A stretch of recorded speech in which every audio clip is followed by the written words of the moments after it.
धावत्या लोकलमधून विटावा खाडीत पडणाऱ्या 3000हून जास्त प्रवाशांना जीवदान देणारा विटावा येथील संवेदनशील मनाचा जीवरक्षक राजेश खारकर यांचं काल हृदयविकाराच्या तीव्र झटक्यानं निधन झाले.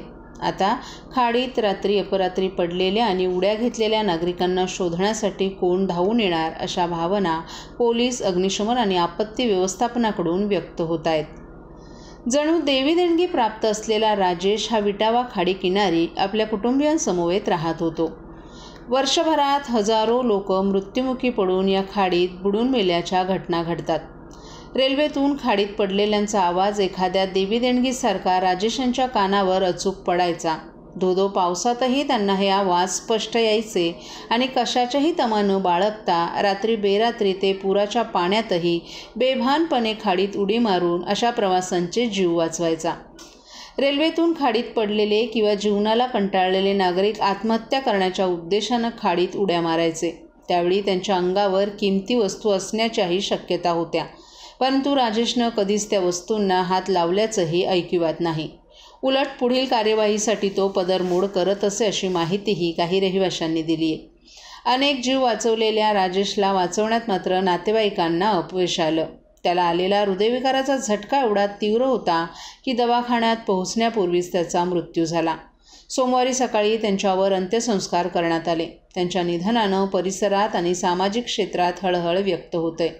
त्यांच्या पश्चात त्यांची पत्नी आणि मुलं असा परिवार आहे. TJSB सौर शक्ती कर्ज. Go green. करा वीज बिलावर बचत.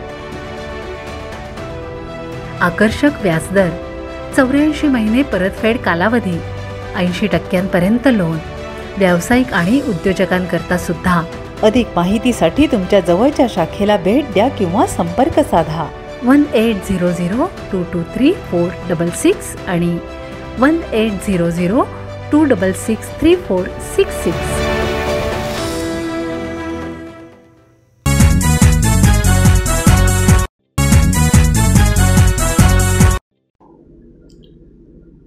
हवामान खात्यानं वर्तवलेल्या अंदाजानुसार मुंबई, ठाणे, रायगड आणि आसपासच्या परिसरात जोरदार पाऊस होणार असल्याचा इशारा दिला होता.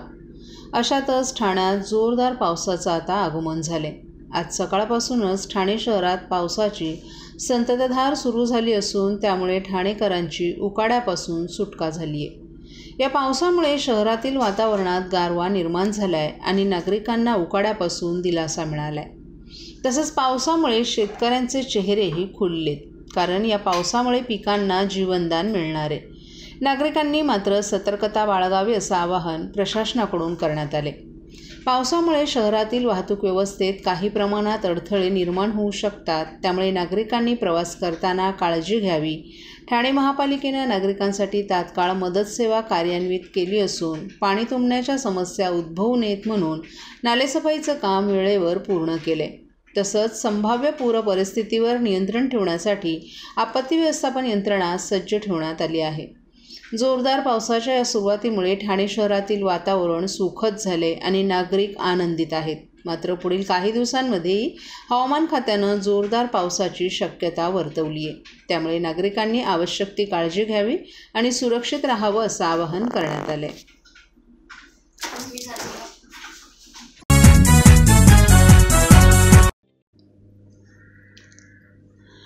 प्रत्येक वेळी मंत्रिमंडळ विस्ताराच्या वेळी आपलं नाव चर्चेत असतं, याचा आपल्याला आनंदच आहे. आपण नाही तर आमचे पक्षश्रेष्ठी आणि मुख्यमंत्री एकनाथ शिंदे यांनी मनावर घेतलं तर आपला मंत्रिमंडळात समावेश होऊ शकतो, असं प्रतिपादन ओळा माजुळा विधानसभेचे शिवसेनेचे आमदार प्रताप सरनाईक यांनी ठाण्यात बोलताना केले.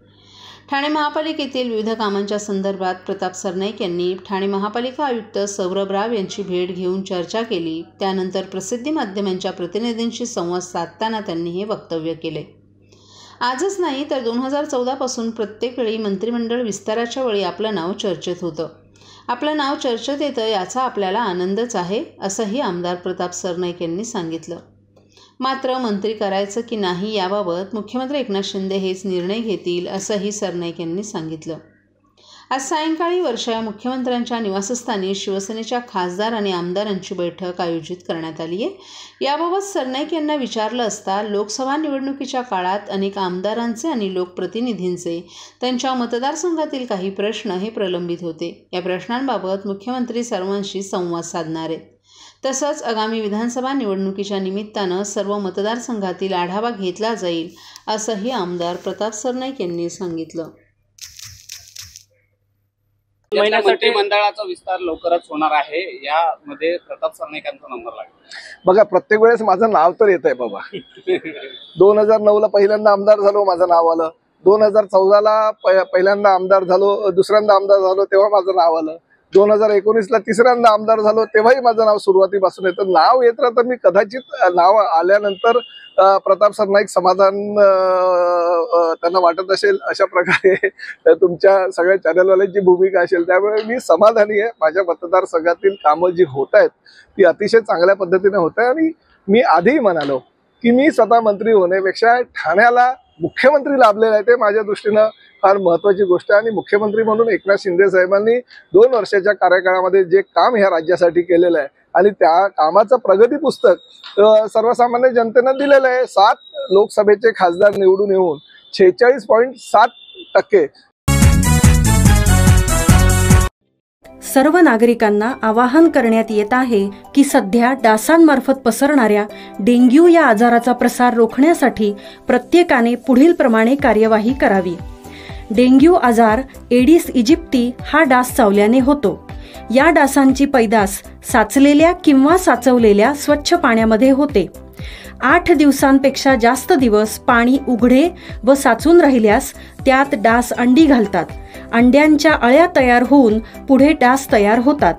यासाठी आपल्या घरातील पाणी साठे, उदाहरणार्थ बॅरल्स, पिंपे, टाक्या, हौद, रांजणे इत्यादी दर आठवड्याला रिकामे करून घासून पुसून कोरडे करून पुन्हा भरावे। 1 दिवस कोरडा दिवस म्हणून पाळावा। पाणी साठ्यांना घट्ट झाकणे बसवावीत किंवा जुनी साडी, चादर, धोतर यांनी बांधून झाकून ठेवावीत, म्हणजे डास त्यात जाऊन अंडी घालणार नाहीत। घराच्या गच्चीवर, आजूबाजूला, अंगणात कोठेही पाणी साचू देऊ नये। भंगार सामान उघड्यावर टाकू नये, उदाहरणार्थ टायर्स, प्लास्टिक सामान, कुंड्या, टाकाऊ वस्तू इत्यादी। अशा सामानात पावसाचे पाणी साठून त्यात डेंग्यूच्या डासांची पैदास होते। घरातील कूलर्स, फ्रीजच्या पाठीमागील ट्रे हे देखील वेळोवेळी कोरडे करावेत। लक्षात ठेवा, नुसत्या फवारणीने डास घनता कमी होत नाही, तर त्यासाठी डास पैदास ठिकाणे नष्ट करणे ही आपल्या सर्वांची जबाबदारी आहे। कोणताही ताप अंगावर न काढता जवळच्या शासकीय रुग्णालयात मोफत औषधोपचार घ्या। अशा प्रकारे नागरिकांनी सहकार्य केल्यास डेंग्यूचा प्रसार रोखणे सहज शक्य आहे।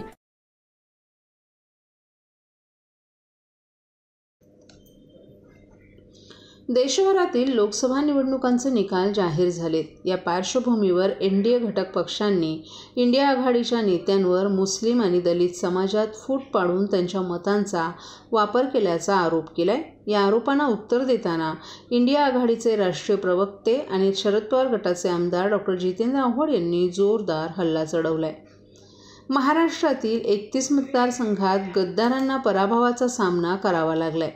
रामटेक, नाशिक, दिंडोरी, चंद्रपूर, धुळे या ठिकाणी तुम्ही पराभूत झालात। या ठिकाणी किती मुस्लिमांची संख्या आहे हे विचारात घ्या, असंही जितेंद्र आव्हाड यांनी सांगितलं।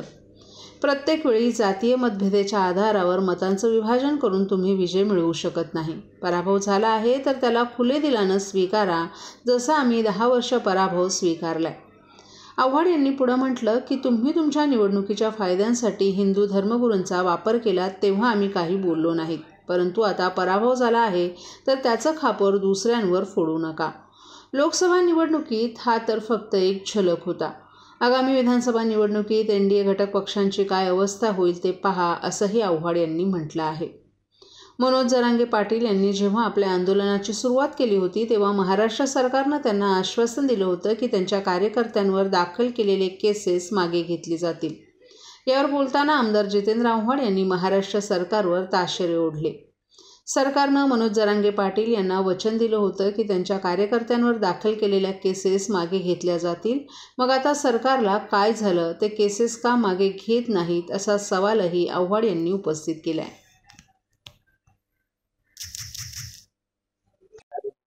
ऐसा है 31 मतदार संघ में गद्दारों की हार. उस 31 मतदार संघ में मुसलमान कितने, जरा गिन के बता. हार भी ना बड़े दिल से स्वीकार नहीं करती. जैसे जीत का बेहोश होके माहौल बनाते हो ना, वैसे हार भी चुपचाप ये जनता का जनादेश है बोल के स्वीकार. आप जनादेश का अपमान मत करिए. नासिक में आप हारे, कितने मुसलमान हैं. आप चंद्रपुर में हारे, कितने मुसलमान हैं. आप दिंडोरी में हारे, कितने मुसलमान हैं. आप धुलिया में हारे, कितने मुसलमान हैं. और कितने मतदार गिन के दिखाओ. रामटेक में हारे, कितने मुसलमान हैं. आप बारामती में हारे, आप कोल्हापुर में हारे, कितने मुसलमान हैं. हर चीज को धार्मिक रंग मत दिया करो. आपकी हार हुई है इसी वजह से कि तुमको ये गंदी आदत है मगरूरी. अगर हार गए तो बोलो हारो, हारे हम, ठीक है, लोगों ने हमको नहीं पसंद किया, हम भी हारते आए 10 साल, हमने किधर कुछ बोला. तुमने जब किसी धर्म के बड़े लोगों का इस्तेमाल किया तो हमने कहा क्या तुम ये क्यों कर रहे हो. तो ये नारियल किसी पे मत फोड़ो. आपके ऊपर लोगों का गुस्सा है गद्दारी के लिए, आपके ऊपर लोगों का गुस्सा है महंगाई के लिए, बेरोजगारी के लिए, और आपके पॉलिटिकल अरोगेंस के खिलाफ. और ये आपको ये तो 31 कम दिखाई दिया, विधानसभा में देखो क्या हुआ.